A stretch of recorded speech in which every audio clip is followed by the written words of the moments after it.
नमस्कार सभी को। आज की क्लास में हम उद्यमिता पर चर्चा करेंगे और उद्यमिता के महत्व को समझेंगे कि उद्यमिता का महत्व क्या है। पिछली क्लास में हमने उद्यमिता की अवधारणा पर चर्चा की और इस यूनिट में उद्यमिता एवं की अवधारणा एवं विकास में पहला टॉपिक ही था उद्यमिता की अवधारणा क्या है और उसका महत्व समझाइए। तो उद्यमिता की अवधारणा में हमने उद्यमिता का अर्थ क्या है, उद्यमिता का विकास कैसे हुआ, उद्यमिता की विशेषताएं क्या है, उद्यमिता पर हमने इन सब बिंदुओं के अंतर्गत चर्चा की, विभिन्न बिंदुओं के अंतर्गत, और हम चर्चा करेंगे अब उद्यमिता का महत्व। बताइए उद्यमिता का महत्व क्या है? आप सबको पता है उद्यमिता का सबसे बड़ा महत्व क्या है कि नए उद्यम नए उद्यमों की स्थापना होगी, नए उद्यमों का निर्माण होगा। तो बताइए आर्थिक क्षेत्र में क्या महत्व होगा? बताइए आर्थिक क्षेत्र में नए उद्यम स्थापित होंगे तो उससे क्या होगा? रोजगार। जब रोजगार मिलेगा तो लोगों की आय बढ़ेगी, बोलो, और साथ ही उत्पादन में भी वृद्धि होगी तो देश की जीडीपी में भी सुधार होगा।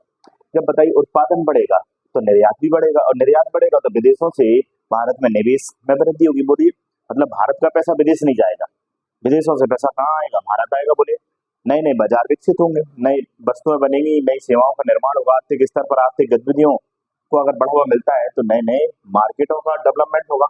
मांग आपूर्ति में संतुलन होगा। कई बार हम देखते हैं कि आपूर्ति घट जाती है, मांग बढ़ जाती है तो वस्तुओं की कीमत बढ़ जाती है ना। तो कोशिश ये की जाएगी संतुलन बना रहे कि भाई ऐसा ना हो कि कोई पदार्थ या कोई वस्तु की उत्पादन कम हो जाए, मांग बढ़ जाए और आपूर्ति कम हो जाए, जिसके कारण वस्तु महंगी हो जाए और वो कई लोगों की पहुंच से बाहर हो जाए, जिससे कि देश में गरीबी बढ़ जाती है, मुद्रास्फीति जिसे हम कहते हैं, इस समस्या आ जाती है। तो समस्या से भी भारत को छुटकारा मिलेगा। संसाधनों का दोहन अच्छे से कर पाए, क्योंकि सबसे महत्वपूर्ण बात है कि जो संसाधन है हमारे पास, चाहे वो प्राकृतिक संसाधन हो चाहे कृत्रिम, जितने भी संसाधनों का हम उचित दोहन कर पाएंगे कि अधिकतम लाभ हम कम लागत में प्राप्त कर पाए। प्रतिस्पर्धा बढ़ेगी, मतलब कि नए नए उद्योग आएंगे, नए नए प्रोडक्ट आएंगे, तो अन्य जो कंपनियां हैं या अन्य व्यवसाय या अन्य सेवाएं, उनको भी अपने आप में अपनी गुणवत्ता में क्या करना पड़ेगा? सुधार करना पड़ेगा। बोलिए तो प्रतिस्पर्धा, सकारात्मक प्रतिस्पर्धा का विकास होगा।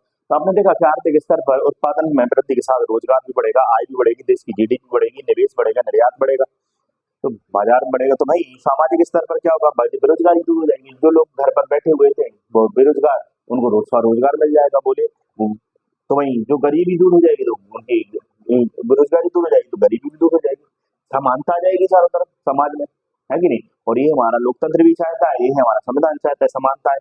आर्थिक स्तर पर जीवन स्तर में सुधार होगा, लोग शिक्षा प्राप्त कर पाएंगे। जीवन स्तर में मतलब लोगों को क्या प्राप्त हो पाएगी? शिक्षा ले पाएंगे, लोग स्वास्थ्य सेवाओं का लाभ उठा पाएंगे, लोग मनोरंजन भी कर पाएंगे। बोलो जो बेचारा गरीब है वो देख रहा है कि सामने वाला टीवी देख रहा है, मैं टीवी नहीं देख पा रहा, सामने वाला घूमने जा रहा है, अच्छे अच्छे पार्क में घूम रहा है, अच्छा अच्छा खाना खा रहा है, तो गरीब व्यक्ति भी यही सोचता होगा कि एक दिन मेरा भी आएगा। तो देखिए उद्यमिता ने उसे भी उस स्थान पर लाके खड़ा कर दिया जिसकी उसे चाह थी। सोचो आप, तो समानता आ गई कि, और समानता आ जाएगी तो व्यक्ति संतुष्ट भी रहेगा कि नहीं कोई गरीब नहीं कोई अमीर नहीं, सब समान है। जीवन प्रत्याशा बढ़ जाएगी, मतलब लोगों का जीवन स्तर सुधर जाएगा। स्वच्छ पानी, स्वच्छ आवास और पेयजल की वस्तु, तो उसका जीवन जो मृत्यु दर है वो उसमें कमी आएगी। नवाचारी समाज फिर कहेगा कि नहीं यार हम भी उद्यमिता बनेगा, हम भी नए विचारों को लेकर आएंगे, तो समाज में नया परिवर्तन नवाचार का देखने को मिलेगा। क्षेत्रीय असमानता दूर होगी। क्षेत्रीय जैसे कि हम देखते हैं कई राज्य पिछड़े हुए हैं, कई राज्य आगे विकसित है, तो हम देखेंगे कि सभी राज्यों में एक समान रूप से विकास होगा, एक समान रूप से उद्यमिता डेवलप होगी, तो क्षेत्रीय असमानताएं भी दूर होगी और एक क्षेत्र का दूसरे क्षेत्र से जो अलगाव था, घृणा का भाव था, वो भी खत्म हो जाएगा और देश की एकता अखंडता में भी वृद्धि होगी। देखिए राजनीतिक स्तर पर सरकार व्यय करेगी, सरकार व्यय बढ़ाएगी कि भाई हमें स्टार्टअप स्टैंडअप योजना विकसित करना है, डेवलप करना है, नई नई योजना लेकर आएगी सरकार, जिससे कि लोक कल्याणकारी राज्य की स्थापना होगी। बताइए अब मैं कहूँगा आपको स्वतंत्रता है देश में कहीं पर भी घूमने की, पर आपकी जेब में पैसा नहीं है तो क्या करेंगे? बेरोजगार है तो क्या करेंगे? तो जब तक स्वतंत्रता चाहिए तो आर्थिक स्वतंत्रता होना, आर्थिक आत्मनिर्भरता होना बहुत जरूरी है। तो इससे देश में निर्भर जो सरकार पर निर्भरता में कमी आएगी और आत्मनिर्भरता में वृद्धि होगी। बोलिए किसमें वृद्धि होगी? आत्मनिर्भरता। अवसर का निर्माण करेगी सरकार, परिस्थितियां निर्मित करेगी, अवसंरचना का निर्माण करके लो जाओ बनाओ नए उत्पाद। बोलिए आगे योजना का निर्माण तो करेगी कि नए नए तरीके से कैसे प्रबंधित किए जाए संसाधनों, कैसे लोगों तक कहां तक कैसा कौन सा लाभ पहुंचाया जाए, सब काम करेगी। पर्यावरण, बताइए पर्यावरण सतत विकास को बढ़ावा मिलेगा, हरित तकनीक को बढ़ावा मिलेगा, वैश्विक साझेदारी बढ़ेगी, क्योंकि वैश्विक स्तर पर सभी देश अगर विकसित हो जाते हैं तो वो पर्यावरण के स्तर पर भी साझेदारी करेंगे। नहीं तो एक देश कहेगा कि हम तो अभी अल्प विकसित है, हम तो हमारे देश में क्या लगाएंगे? उद्योग लगाएंगे, चिमनी लगाएंगे, पर्यावरण को दूषित करेंगे, दूसरे देश कहेंगे उससे। कि तुम तो दूषित कर रहे हो पर्यावरण को। तो वो बेचारा क्या करे, अपने देश में उद्योग नहीं लगाएगा तो कैसे जनसंख्या की मांग को पूरा करेगा, बोले। तो अगर ऐसा होता है, उद्यमिता का विकास होता है, तो वैश्विक साझेदारी पर स्थिरता आएगी पर्यावरण में, पर्यावरण को कम नुकसान और स्टेबिलिटी आएगी। व्यक्तिगत स्तर पर मानव संसाधन का हर एक व्यक्ति क्या चाहेगा कि नहीं यार, हमारा डेवलपमेंट होना चाहिए, हम नए उद्यम स्थापित करने के लिए कौशल का विकास करें, प्रशिक्षण लेंगे तो कुशलतम जो आज हम देखते हैं कि भाई देश में लाखों करोड़ों लोग युवा हैं, तो लोग समझते हैं कि वो बोझ है, जनसंख्या बोझ नहीं है। जनसंख्या बोझ कब है?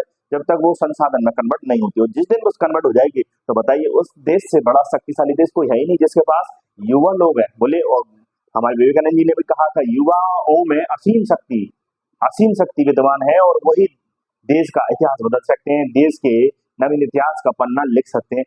तो देखिए आज हमारे पास युवाओं की कमी नहीं है, तो युवाओं का भी इससे विकास होगा व्यापक स्तर पर, और युवाओं का उपयोग हम नए नए उद्योगों के निर्माण का विकास में कर पाएंगे। बोले आविष्कार सबसे बड़ी बात, एक और हम बिंदु ले सकते हैं कि भाई और का इसका उद्यमिता का महत्व है, तो आविष्कार। जब अन्वेषण, बोले नए नए रिसर्च देखने को मिलेंगे, एआई सुपर कंप्यूटर देखने को मिलेंगे, बोलो। और हम नए नए क्षेत्रों में खोज करने का प्रयास करेंगे, चाहे वो कृषि क्षेत्र हो, चाहे पशुपालन हो, चाहे औद्योगिक क्षेत्र हो, चाहे मशीनीकृत क्षेत्र हो, चाहे तकनीकी क्षेत्र हो, चाहे वो आपके पर्यावरणीय क्षेत्र हो, कोई भी क्षेत्र हो, हम पूरी कोशिश करेंगे कि भाई हम वो तकनीक या वो उद्यम डेवलप करें जो समाज के लिए, पर्यावरण के लिए और देश के आर्थिक सामाजिक विकास के लिए लाभकारी हो। तो आपको कैसी लगी है क्लास, आप कमेंट्स करके जरूर बताइएगा। मैंने आपको बहुत ही कम समय में उद्यमिता का महत्व सभी क्षेत्रों, सभी आयाम को लेकर बता दिया कि व्यक्तिगत स्तर से लेकर आर्थिक स्तर तक हमने चर्चा कर ली कि किस प्रकार से अर्थव्यवस्था, समाज और राजनीति में परिवर्तन होगा, कैसे हमारे देश का एक लोकतंत्र जो मौजूद है उसे और सशक्त कर पाएंगे उद्यमिता के माध्यम से। फिर अगली क्लास में फिर मिलेंगे, तब तक के लिए जय हिंद, धन्यवाद, खुश रहिए, मुस्कुराते रहिए।